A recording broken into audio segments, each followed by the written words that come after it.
سلام، موریتا تاربردیانس هستم از موریتا دیتالند. موضوع امروز ما استیمینگ و لماتایزیشن هست. استیمینگ و لماتایزیشن جزء مراحل پیش پردازش توی پردازش زبانهای طبیعی محسوب میشه. احتمالاً دیدین توی یک متن یک کلمه‌ای که ریشه های یکسان دارن میتونن به شکل‌های مختلف بیان. دلیل این پیشوندها و پسوندهایی هست که به کلمه اضافه شدن یا مثلا اگه فعل باشه کلمه‌مون صرف شده و به شکل‌های مختلف در اومده. خب ما بعضی مواقع نیاز داریم که به ریشه کلمه دسترسی پیدا کنیم. یعنی حالتهای مختلف کلمه رو میخوایم به یک کلمه ثابت که ریشه اون کلمه است برگردونیم تا اونها رو یکسان تلقی کنیم. مثلا این کجا به دردمون میخوره؟ وقتی شما میخواین یک جستجویی رو توی گوگل انجام بدین، انتظار دارین که اون کلماتی که ریشهشون یکسانه با کلمه‌ای که شما جستجو کردین هم توی جواب جستجوتون براتون برگردونه. مثلا وقتی شما کلمه کانکتینگ رو جستجو کردین، انتظار دارین که نتایجی مرتبط با کانکشن، کانکت، کانکتد اینا هم جزء نتایجی که براتون برگردونده باشه. برای این کار باید وب سرچ ریزالت ها استم کلمه‌ای که شما جستجو کردین رو پیدا کنن و اونا رو تطابق بدن. توی سئو و ایندکسینگ هم به همین شکل هست که ریشه کلمات بیشتر مد نظر هست. خب پس بریم مثال های عملی ببینیم. دوباره من از کتابخونه NLTK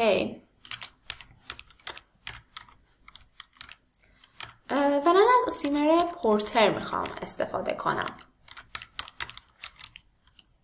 پورتر یکی از قدیمی ترین و معروف ترین استیمرها هست. اینو ایمپورت کردم. میخوام یه سری کلمات تعریف کنم و نحوه کارکرد استیمر پورتر رو ببینم.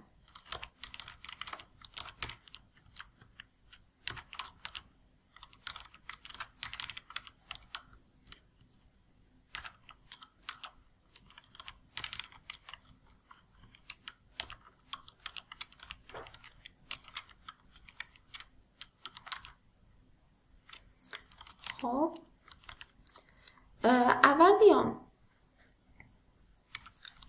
یک کلاس از این استیمر ایجاد کنم.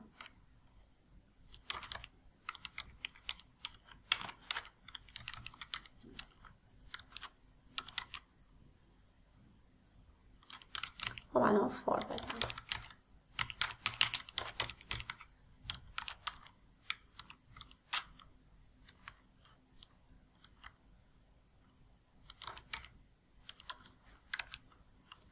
پرینت کنه خود کلمه رو.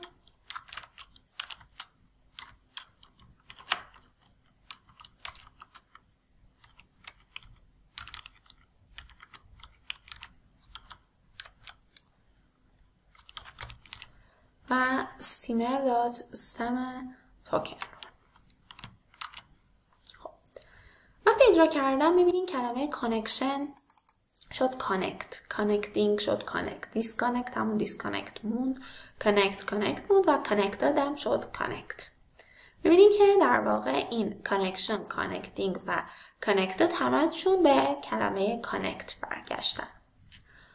خب در واقع پورتر استیمر یک رول تیبل داره که با توجه به رول هایی که داخل اون نوشته شده میاد پسوندها یا پیشوندها رو از کلمتون جدا میکنه و اینطوری ریشه یابی میکنه. کارکردش نسبتاً ساده و پیش پا افتاده است.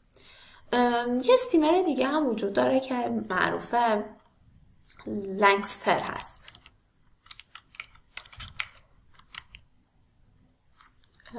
من اینو ایمپورت کنم.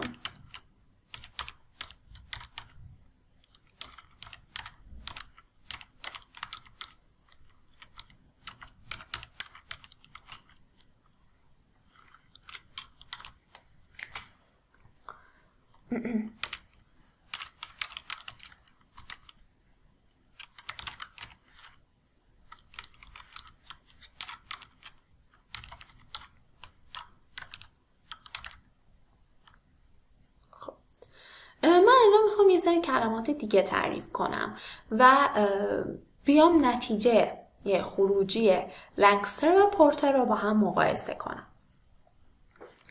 یه سری توکن های جدید تعریف میکنم.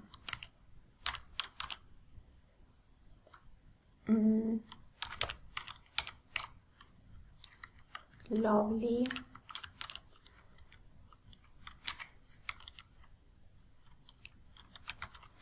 decentralized better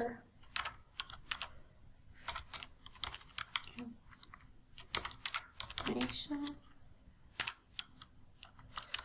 و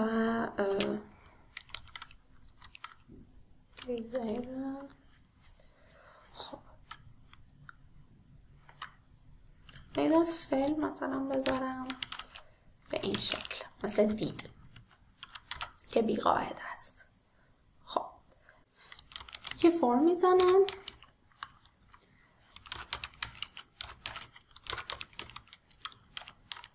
میخوام الان خروجی این دوتا رو با هم مقایسه کنم. اولی مربوط به پورتر میشه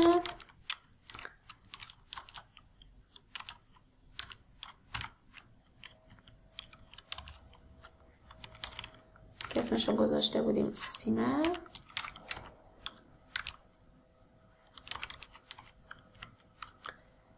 دومی هم مربوط به لنگستر میشه.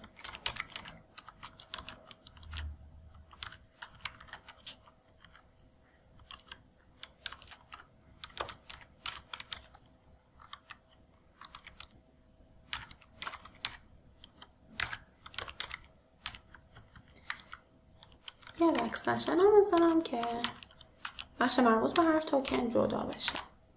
خب الان انترو کردم، میبینیم که کلمه لاولی با استفاده از استیمر پورتر تبدیل شد به لاو و یکی تبدیل شده به LOV. Decentralized تو این شده به این صورت، این پورتر. دومی لنگستر شده دک. better مونده ولی اینجا شده بت. information تبدیل به اینفورم شده تو هر دوتاشون. disable پورتر ایشو حذف کرده ولی لنگستر تبدیل به دیس کرده. دید همون دید مونده تو هر دوشون. همونطور که تو کلماتی مثل better، disable، decentralize مشاهده کردین، لنگستر خیلی استیم میکنه. در واقع بهش میگن overstemming میکنه لنگستر. چرا این اتفاق میافته؟ چون الگوریتمی که ازش استفاده میکنه به صورت ایتریتیو داره کار استمینگ رو انجام میده تا جایی که دیگه نتونه استم کنه. در نتیجه بعضا باعث میشه که اینطوری کلمات رو اوور استیم کنه که همونطور که حدس میزنین این الگوریتم محاسبات سنگینی هم داره. به همین خاطر پورتر بیشتر استفاده میشه. یک استیمر جدیدی هم وجود داره به نام سنوبال که پیشرفته تر پورتر هست. به زبان انگلیسی هم داره ولی بیشتر برای زبانهای غیر انگلیسی استفاده میشه. البته همه زبانها رو نداره. میتونیم بریم ببینیم که کدوم زبانها رو پشتیبانی میکنه و زبان فارسی رو هم نداره. خب الان که استیمینگ متوجه شدیم چی هست، میخوایم بریم سراغ بحث لماتایزیشن. لما ریشه دیکشنری یک کلمه است، یعنی ریشه معنی دار. همونطور که تو بخشای بالایی دیدیم مثلا این کلمه دیزیبل اصلا هیچ معنی نداره، مفهومی نداره. یا مثلا دیسنتر آورده این مدل نوشته معنی نداره. ولی لما کلمات معنیدار و درست رو به عنوان خروجی برای ما برمیگردونه. خب از وردنت استفاده میکنه. نمیسیم nltk.style.wordnet.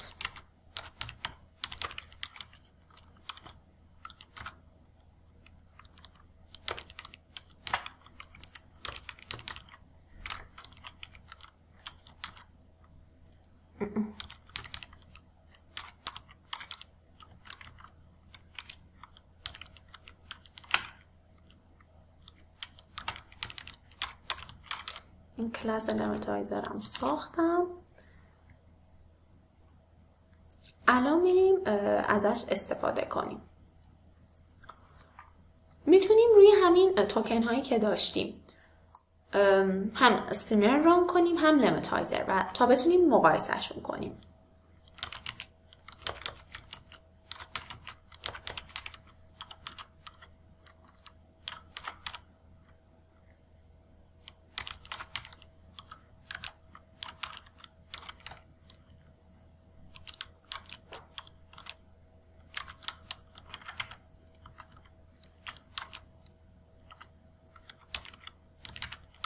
من اینجا از پورتر استفاده میکنم.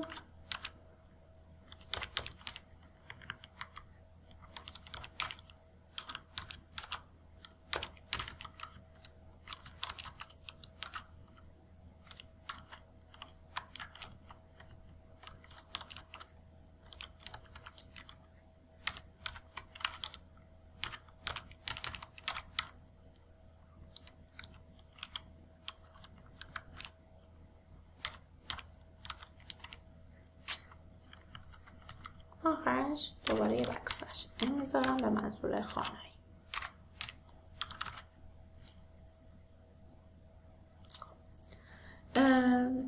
کلمه لاولی استیمش شده لاو ولی لماش لاولی مونده.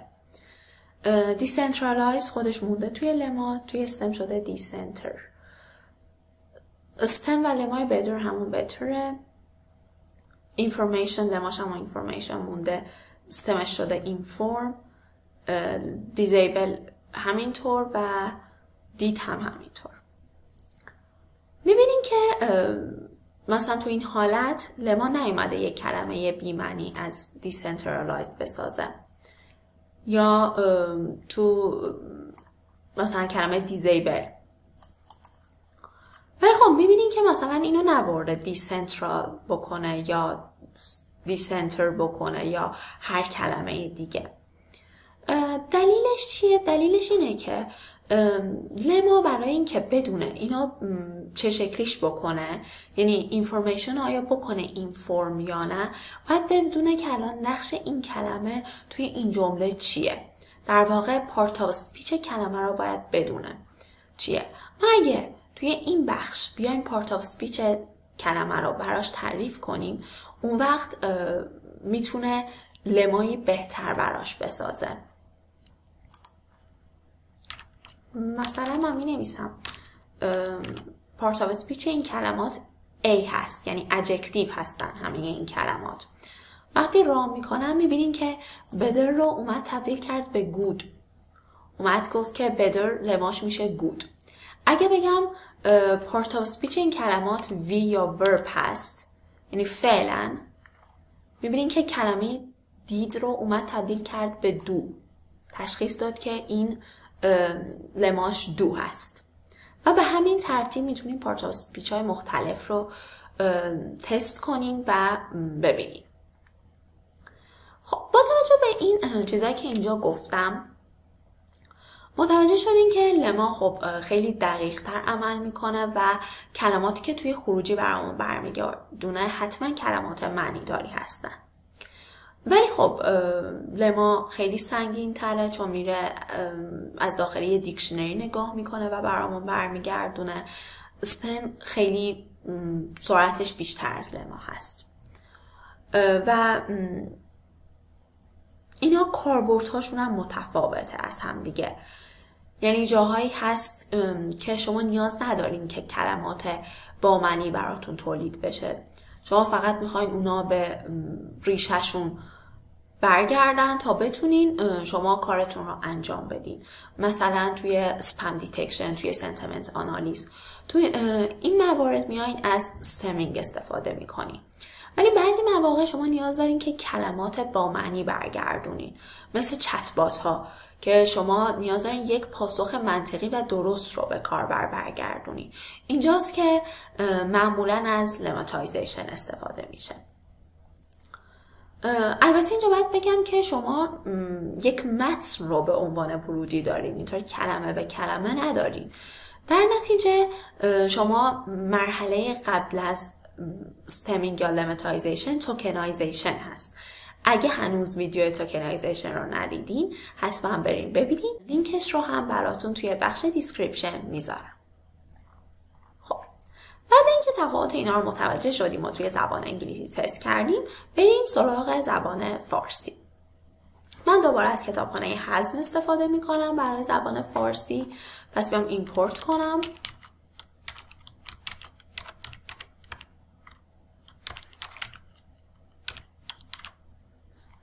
بعد اینکه ایمپورت کردم میام که از استمر و لماتایزر زبان فارسی استفاده کنم. یه سری کلمات فارسی اول تعریف کنم، بعد از اینا استفاده کنم. من یه سری کلمات از قبل آماده کردم که تایپش راحت تر باشه.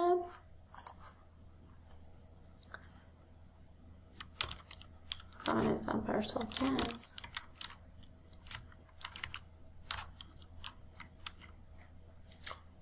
ببینید که کلماتی مثل کتاب‌ها، کتابخوانی، کتابم، کتابی یا یه سری فعلا تعریف کردم، رفتی، رفت، میروم.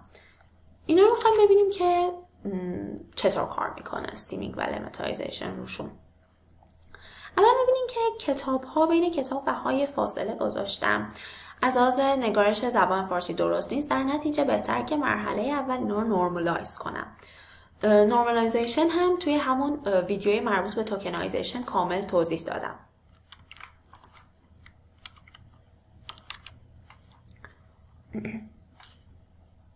خب بیام فورو بزنم.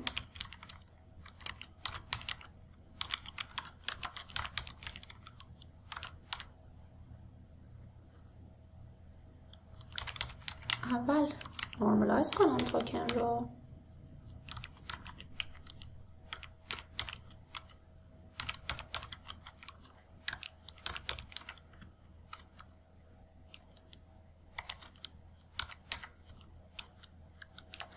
حالا من استیمر رو تعریف نکردم، برم اونا رو هم تعریف کنم.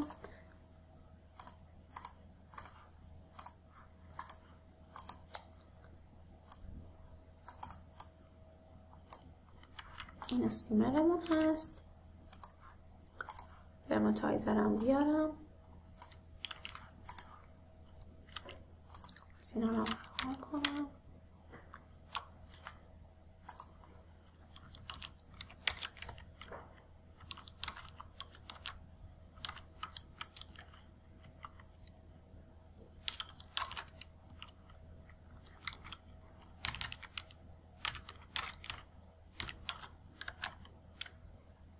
توکن.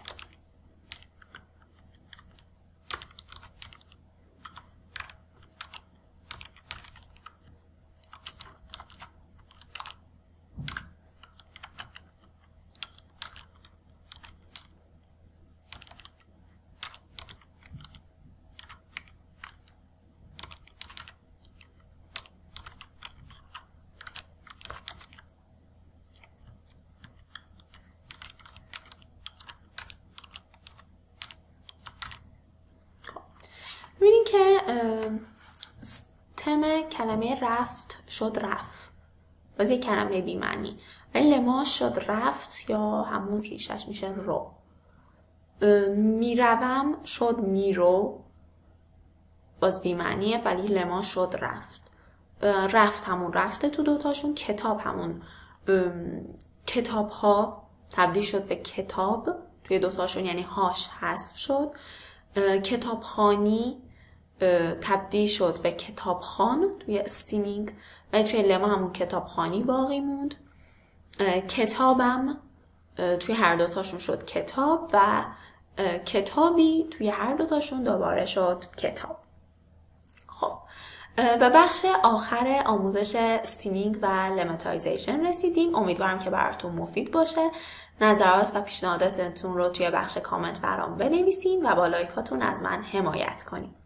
ویدیو بعدیمون بگ وردز هست. پس کانال رو سابسکرایب کنین و زنگوله رو فعال کنین تا اولین نفری باشین که از این ویدیو باخبر میشین. تا ویدیوی دیگه، خدا نگهدار.